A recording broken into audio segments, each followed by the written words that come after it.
when we're curating this experience through the blue circuit, it's not necessarily about easiest to hardest, right? We might want to start with what's a nice intro. And we want to think about, okay, we're going to save the hardest for last, and it'll be kind of a test of power endurance as you climb through the circuit. Are we going to flip-flop the styles really fast, back and forth, technical, powerful, to keep people on their toes and see how well they adjust to different climbing styles back to back?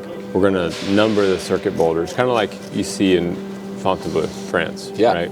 One of the things that we love to do when we're spending time over there is go through and start on the red number 1 and climb the red circuit at Isatis or Dame Joan or something like that, right? Sick. The people that are most likely to be climbing on the circuit as a whole are people that climb well above the blue circuit and are looking for like a test of skills and challenges at a reasonable level, or people that are maybe close to being able to climb all the blues and well-rounded based on what's on the walls currently. Yeah. So getting them off the ground in boulder number 1 feels pretty good. Cool. What do you think about switching it up from that style a little bit? Yeah. And maybe going to like the techie knee bar boulder over there. Yeah, it's I not like like that a lot. overly aggressive, but it still demands some skills and starts to warm them up in like the power realm. Yeah, I like that a lot. Okay. It feels like a nice ramp from that first boulder to the slightly more overhung, powerful knee bar into maybe this more complex open-handed one right now. Yeah. There's a few ways people can approach this circuit, or circuiting in general. They can just try to accomplish the whole thing within a session, or maybe even just like while it's on the wall over the course of a few weeks.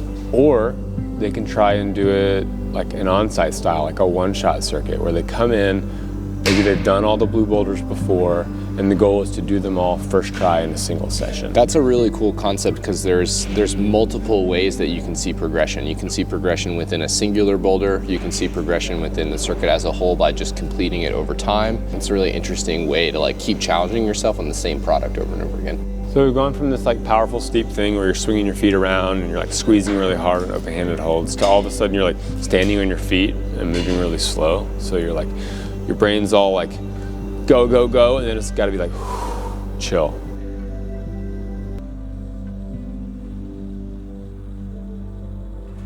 We have 2 boulders to fill in.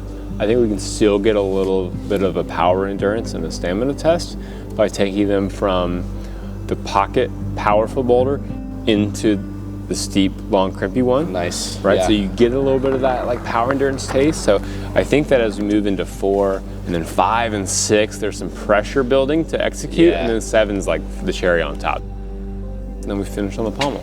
Sweet. Seems like a pretty fun circuit to do. Yeah, it seems like a really good time.